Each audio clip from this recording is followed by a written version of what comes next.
Yang saya pelajari bisa juga mengedukasi ya, bahwa pecandu itu adalah penyakit, sama dengan kanker. Dan memang selebihnya dari kelas 4 SD sampai umur saya sekitar 29 tahun, selama itu saya adalah pecandu. Jadi memang secara bertahap dari rokok, lalu pindah ke pil koplo, lalu pindah lagi ke ganja, dan selebihnya apapun jenisnya obat-obatan dan narkoba itu saya jalanin selama lebih dari 20 tahun.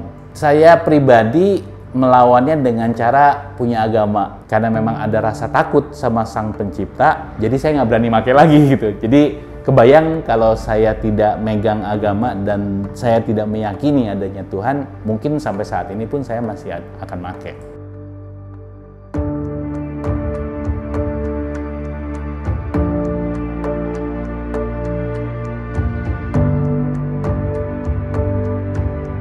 Oke, Assalamualaikum warahmatullahi wabarakatuh. Sebelumnya juga terima kasih kepada Halo Bos yang telah menerima untuk mendengarkan saya selaku CEO dari Pestigo, dan kebetulan juga saya bersama teman-teman, jadi kita ada 17 orang, jadi saya salah satu co-foundernya juga Pestigo. Jadi Pestigo ini adalah sebuah brand dari perusahaan jasa pengendalian hama yang di bawah naungannya nama perusahaannya PT APCO, Asa Panca Cita Optima. Rencananya sih kita nggak hanya punya Pestigo, nanti ke depannya kita juga akan ada anak-anak perusahaan yang lain, tapi semuanya bergeraknya di jasa.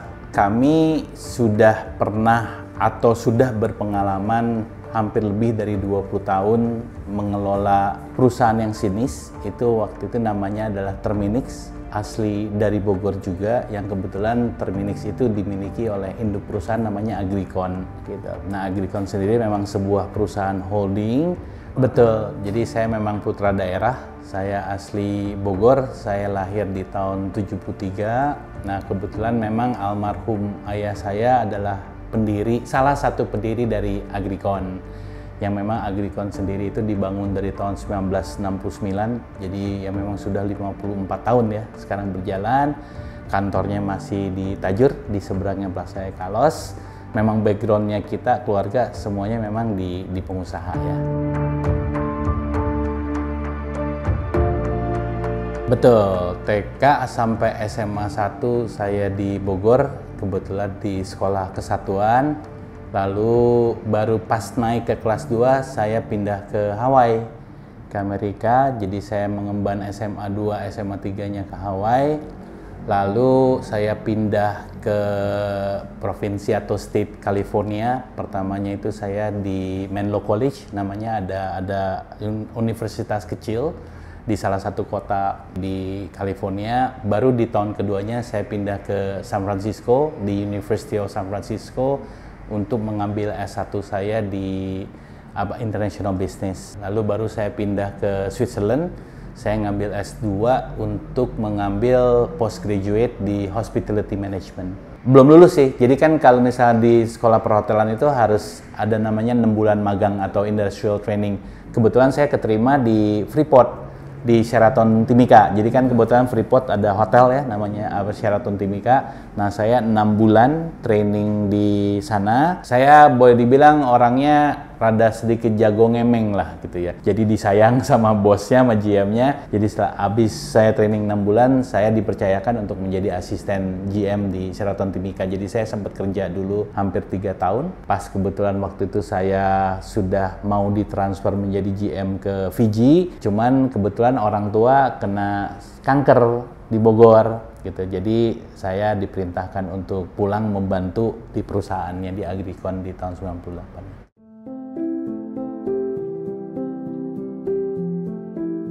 Awalnya sih pasti coba-coba. Kebetulan waktu Amerika saya belajar makainya itu oleh seorang profesor, seorang guru lah ya. Dan memang beliau adalah pengguna berat kokain gitu ya. Jadi beliau itu mengajarkan saya, kenapa saya juga mungkin berbelas-belas tahun itu bisa aman, tidak ketahuan oleh orang lah. Jadi ada semacam, bukan cara, metode menggunakan narkoba itu seharusnya tidak bisa disambungkan dengan, wah gue make untuk kerjanya jadi giat, untuk menjadi pede gitu ya, atau gue make untuk menyelesaikan masalah gitu kan.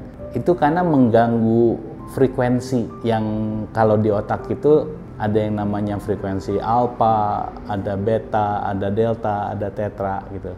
Penggunaan narkoba itu harus di frekuensi yang namanya alfa, tenang gitu. Jadi make itu untuk kita rileks, bukan untuk menyelesaikan masalah gitu.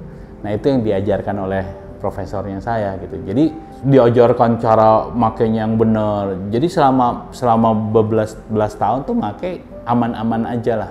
Selanjutnya ketika saya pulang ke Bogor gitu loh, itu lebih ke arah untuk menyelesaikan masalah gitu. Gue make untuk menghilangkan masalah gitu. Nah itu udah frekuensi yang berbeda tuh, bukan di alfa lagi.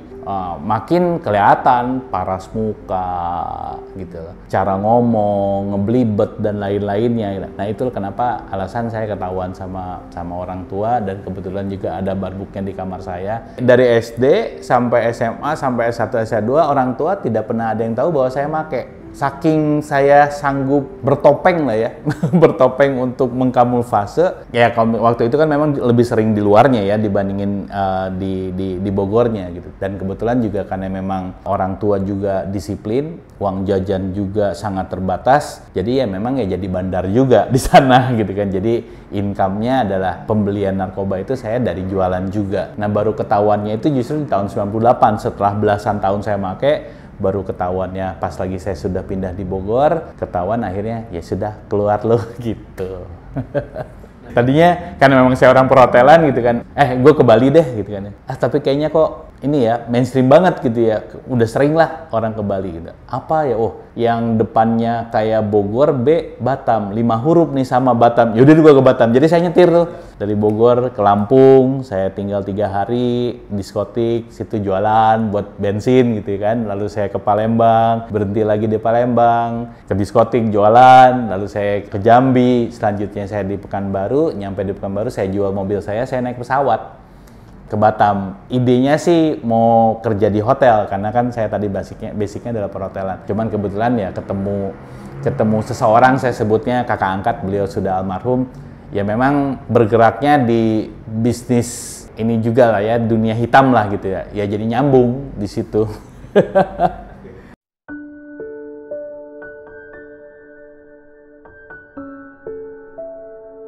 Tadi saya hampir sekitar 2 tahun 3 tahun di Batam, masih tetap berada di dunia hitam, kerjaannya juga masih dugem dan lain-lain. Dan tadi saya juga ceritakan bahwa ini aneh gitu ya, dalam keseharian malam sering nangis, merasa bersalah sama orang tua, nggak tenang aja hidupnya. Dan sampai ada titik di tahun-tahun terakhir itu sudah mau bunuh diri. Saya tinggal di ruko di lantai 4 gitu ya, udah lagi nangis, lagi ngadep ke jendela, di bawah ada orang gila telanjang yang nyuruh saya sholat lu gitu. Jadi saya mikir apa gue mesti sholat ya. Akhirnya saya minta tim saya, itu waktu itu hampir jam 3 pagi, saya minta tim saya di bawah security untuk cariin ustadz, dan akhirnya ketemu, dan ustadz itu yang mengajari saya sholat.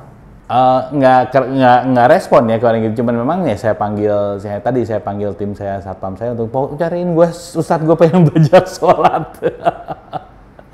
Ya itulah, kadang-kadang Tuhan memberikan hidayah dari berbagai cara ya, dan kebetulan juga mungkin pada saat itu jiwa saya yang lagi kinclong, yang merasa bahwa ini adalah suatu panggilan, dan akhirnya saya memutuskan untuk ya tadi mencari hidayah itu. Selama 7 hari itu sholat pakai bahasa Indonesia gitu ya. Dia aja udah pakai sholat bahasa Indonesia aja dulu gitu ya. Yang penting tahu gerakan-gerakannya. Dan saya kan kebetulan detox ya. Dari puluhan tahun make itu menjadi suatu hal yang sangat berat banget gitu kan. Sampai saya nangis pun air matanya udah air mata pahitnya pahit kokain gitu kan ya, pahit sabu gitu kan ya.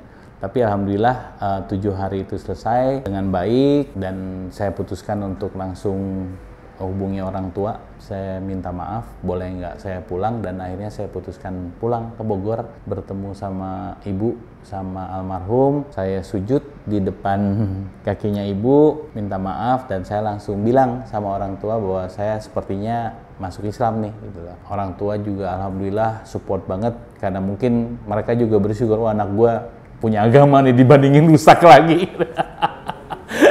Dan akhirnya orang tua bilang selama agama itu baik buat lo, silahkan jalani sebaik-baiknya, kita support gitu. Dan luar biasanya ibu saya pas lagi puasa pertama, karena memang masih tinggal sama mereka, itu nemenin sahur. Berarti itu di tahun 2000, akhir 2001 lah ya awal ya, sekitar itu.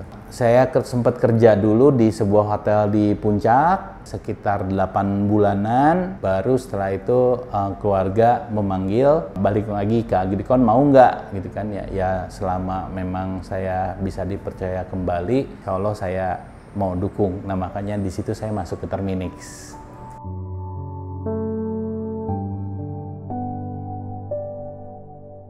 Perjalanan spiritual itu menurut saya sebuah proses yang tidak bisa instan. Saya baru 6-7 tahun terakhir yang akhirnya saya juga meyakini bahwa Islam, ya kebetulan karena memang saya meyakini agama Islam ya, ini agama yang menurut saya sangat profesional gitu.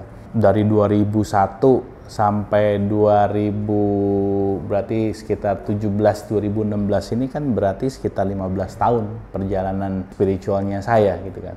Nah itu kan pencarian yang nggak mudah, karena pasti kita juga akan tersandung, kita ada up and down-nya. Dalam arti kata misalnya kebetulan saya married sama memang seorang muslim, jadi kan setelah saya masuk Islam baru di tahun keduanya saya ketemu sama istri saya dan memang seorang muslimah gitu kan. Dan yang saya mengharapkan juga, wah bini gue Islam nih, dia bisa ngajarin saya, dan ternyata juga mungkin kedalamannya juga masih kurang kan. Itu juga loh kok Islam gini ya gitu. Terus lalu mencari ustadz tentunya ya. Nah itu perjalanan spiritual yang kita tentunya harus memfilter nih, mana ajaran Islam yang memang benar-benar membawa kita ke taatan dan mana yang tidak. Nah, tapi saat ini setelah sekian lama perjalanan pencarian agama Islam ini, akhirnya saya menemukan bahwa ini agama yang sangat luar biasa, bisa membuat saya berubah perilakunya, atau kita sebutnya akhlak. Dari mungkin yang dulunya saya seorang yang songong gitu ya, saya bisa lebih merendahkan hati saya. Saya menjadi dulu seorang yang ria gitu kan, apa-apa itu gara-gara gue tuh berhasil gitu ya. Akhirnya saya juga sekarang sudah bisa lebih tawadu karena hasil itu miliknya Allah. Saya yang tadinya suka merendahkan orang, ya mungkin juga ke istri saya, ke anak-anak saya, siapa sih lu? Gitu kan, gua nih kepala keluarga, ataupun mungkin ke orang-orang yang lain. Setelah saya masuk Islam, saya bisa paham bahwa kita tidak bisa menjudge atau menilai jabatan seseorang. Jadi saya memperlakukan semua orang sama. Saya merasa perilaku saya jauh lebih Islami dibandingkan dulu yang saya nggak paham atau tidak tahu agama sama sekali.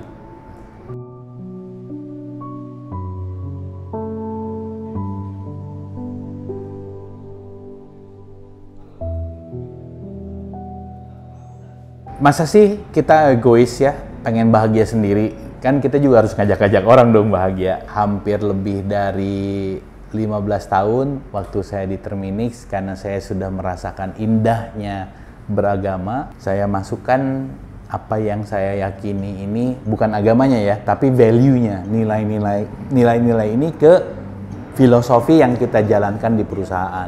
Nah, yang menarik bedanya, kita nggak buat kayak Pancasila, 1 ketuhanan yang Maha Esa, 2 keadilan sosial dan lain-lain. Jadi kita nggak ada nomor 1, 2, 3, 4-nya, tapi kita punya 4 filosofi untuk memuliakan Tuhan dalam apapun yang kita lakukan, untuk mengembangkan sumber daya manusia, untuk melakukan yang terbaik, untuk mencari keuntungan bersama. Nah ini balik lagi nggak ada nomornya, karena semua harus dijalankan secara serentak. Esensinya adalah dalam keseharian itu kita harus melakukan yang namanya amal soleh. Dengan cara apa? Menyenangi atau menyenangkan Tuhan. Karena memang kita di perusahaan ini multi religion, kita nggak bilang Allah, kita bilang Tuhan, karena masing-masing punya kitabnya masing-masing. Silakan jalankan kitabnya masing-masing. Tapi saya meyakini bahwa apapun yang kita lakukan dalam keseharian, pasti kita ingin menyenangkan Tuhan kita. Dan dengan cara apa? Berbuat benar, bukan berbuat baik. Baik belum tentu benar. Amal baik beda dengan amal soleh. Dengan analogi yang saya biasanya kasih tahu ke teman-teman, contohnya ketika kita ketemu pengemis di jalan, lalu kita kasih pengemis itu atas dasar kasihan. Menurut saya itu baru amal baik. Apa yang membedakan dengan amal soleh? Ya, amal soleh itu boleh triggernya kasihan, tapi pada saat actionnya itu harus atas nama Tuhan. Karena Tuhan memerintahkan saya memberikan sedekah kepada orang yang tidak mampu. Itu contoh kecil. Nah, jadi sama. Ketika di perusahaan pun, ketika misalnya ada teman kita minta bantuan gitu Pak, bro, bantuin gue deh. Ketika di niat kita, gue bantuin biar nanti kalau misalnya gue ada masalah juga, gue nanti dibantuin lagi. Itu amal baik atau amal soleh? Amal baik. Seharusnya ketika ada teman kita yang minta bantuan, ya gue bantuin karena Tuhan aku memerintahkan untuk aku membantu sesama. Begitu juga ketika seorang karyawan, ketika sudah married, ketika dia pas dapat gajian setiap bulannya, kan kita harus ngasih nih ke istri. Tapi begitu kita ngasih, niatannya itu kita ngedumel. Alah ini nih uang, ntar juga bulan ini juga 2 minggu habis, dapat nggak amal solehnya? Enggak. Tapi ketika kita ngasihnya, istriku, Tuhan memerintahkan aku untuk memberikan nafkah kepadamu atas nama Tuhan. Kasih, baru dapat tuh amal solehnya. Itu yang saya merasa banyak sekali dalam keseharian kita yang, mohon maaf, tidak diterapkan. Malah banyak banget perusahaan-perusahaan yang agama dong, jangan dibawa-bawa ke perusahaan, spiritual, religion, gitu kan, bisnis. Ya nggak bisa. Kalau menurut saya, kan sayang ya, kita punya waktu hampir setengahnya di pekerjaan, gitu ya. Terus kita nggak mengambil peluang nyari amal soleh ini di kerjaan juga, gitu. Sedangkan kita paham kuncinya kita masuk surga adalah amal soleh, ya kan? Nah, justru itu yang saya coba tekankan ke teman-teman di perusahaan. Ayo. Jadi saya bilangnya rubah mindset lo orang, ya jangan time is money, time is pahala. Karena apa? Pengen kan lu dunia dapat, akhirat dapat, jangan dunianya aja yang dapat gitu. Jadi yuk kita kejar. Nah konsekuensi dengan kita menggunakan itu, produktivitas teman-teman akan meningkat. Ini dong, karena bos lu bukan Harlan, bos lu Tuhan, ya kan? Konsekuensinya itu.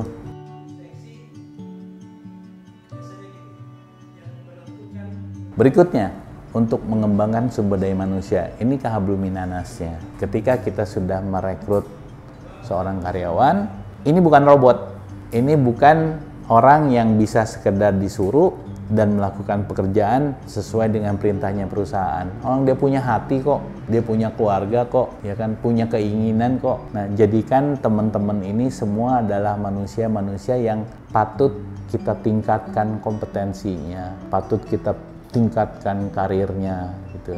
Jadi kita sebutnya, istilahnya adalah fatherhood leadership. Kita memimpin ini seakan-akan mereka adalah anak-anak kita. Anak-anak kita kan pasti punya beda ya karakternya.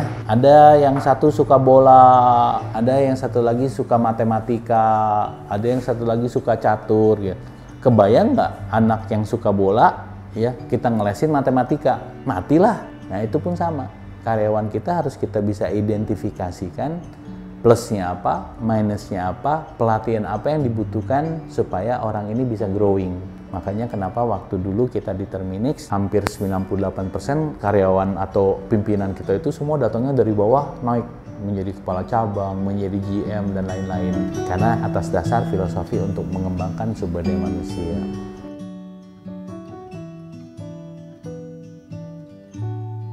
Lalu selalu melakukan yang terbaik. Ini ujung-ujungnya ikhtiar maksimal. Kalau di keyakinan saya ada 2 yang tidak boleh ditinggalkan sampai kita mati, sholat dan ikhtiar. Di atas langit pasti ada langit, kita sudah berbuat yang baik, pasti kita bisa improve. Kenapa kita taruh di filosofi untuk mengingatkan jangan kita berada di zona nyaman. Untuk mencari keuntungan bersama, rezeki milik siapa? Tuhan. Perlu nggak kita intervensi job desk-nya Tuhan untuk kita nyari rezeki? Ngapain? Kan yang dinilai oleh Tuhan adalah ikhtiarnya. Gue yang ngasih rezekinya. ya sudah. Kita konsen aja di ikhtiarnya. Tuhan yang ngatur. Itu kedahsyatan kenapa waktu itu kita membangun Terminix dalam waktu 20 tahun kita bisa jadi 1.700 karyawan. Kenapa kita bisa 36 cabang atas dasar filosofi tersebut. Dan indahnya value yang ada di perusahaan kita, culture-nya keren, kita menjadi bagian keluarga yang sangat dahsyat. Orang yang resign juga jarang, saking betahnya, karena memang growth-nya dan karirnya naik. Itu kita mencari pahala bareng gitu, dengan caranya masing-masing, dengan keyakinannya masing-masing. Tingkat kebahagiaan kita bekerja di sebuah perusahaan itu drastis meningkat, karena yang kita selalu tekankan ke teman-teman ini bukan hasil. Kita nggak pernah tuh, nanti bisa dicek sama teman-teman di bawah juga. Lu dicari nilainya atau ikhtiarnya, pasti mereka akan bilang ikhtiarnya om. Jadi kita nggak pernah nyebut, lu berapa penjualan lu? Enggak. Berapa proposal yang lu udah lakukan? Berapa lead yang sudah lu inspeksi? Jadi selalu yang kita tekankan adalah prosesnya. Ya, hasilnya, ya udah Tuhan yang ngatur.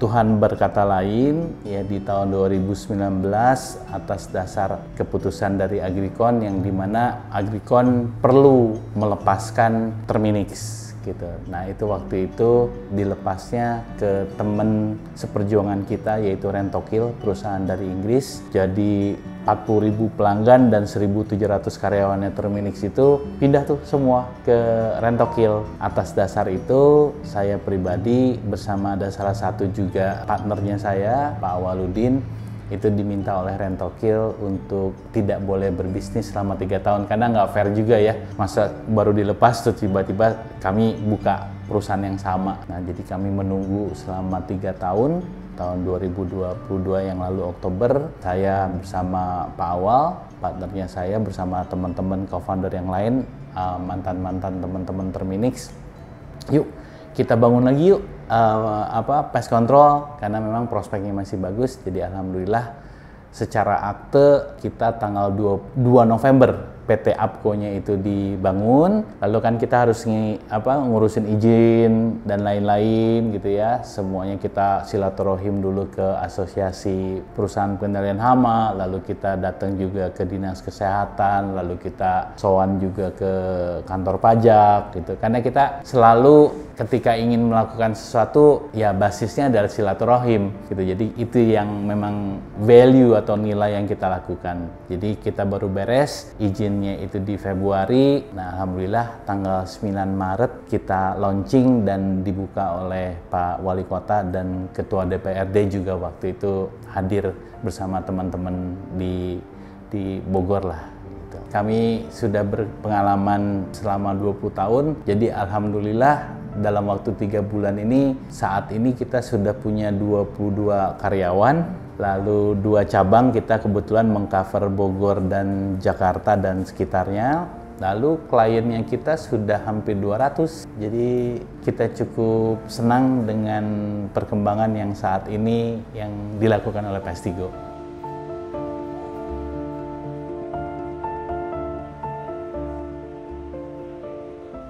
Dunia bahagia, akhirat surga. Udah 2 itu aja. Yang lain semua ngikutin. Sukses buat aku adalah ketika aku 24 jam itu bisa jiwanya tenang.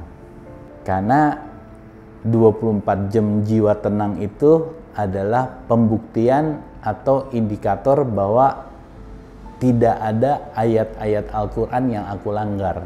Tuhan itu menciptakan alarm sebenarnya untuk semua umat manusia untuk bisa kita bercermin, ya, apakah kita melakukan kesalahan atau tidak. Kuncinya adalah di jiwa. Kalau Om ngebohong aja sedikit, jiwanya tenang nggak? Ketika Om berantem sama istri, jiwanya tenang nggak? Ketika Om marah-marahin anak, udah punya anak? Oh belum. Ya. Ketika berantem sama saudara, ya kan, puaslah marah-marah. Tapi ketika sendiri nyesel nggak? Jadi jiwa itu sebenarnya harusnya apa? Tenang. Nah, ketika bohong kan dia, aduh, nggak enak, gitu kan. Ketika kita nipu orang, enak nggak? Nggak enak kan? Jiwanya pasti itu ada indikator, ada ayat Quran yang kita langgar.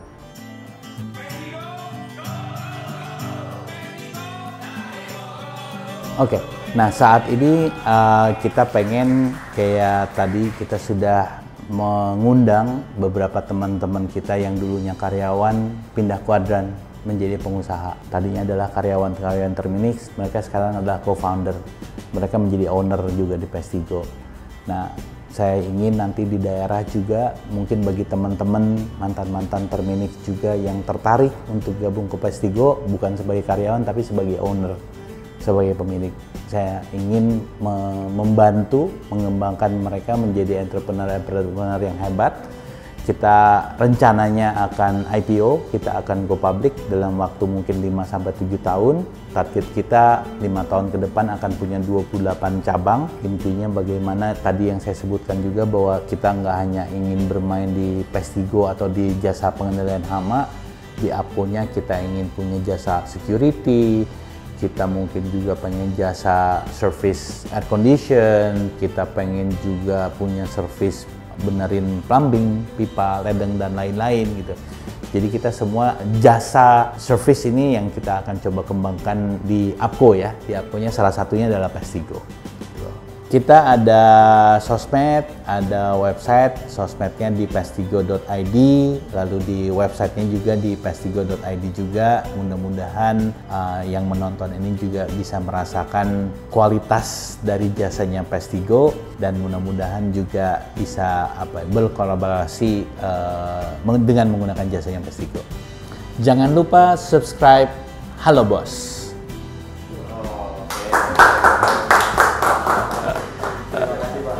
Sama-sama.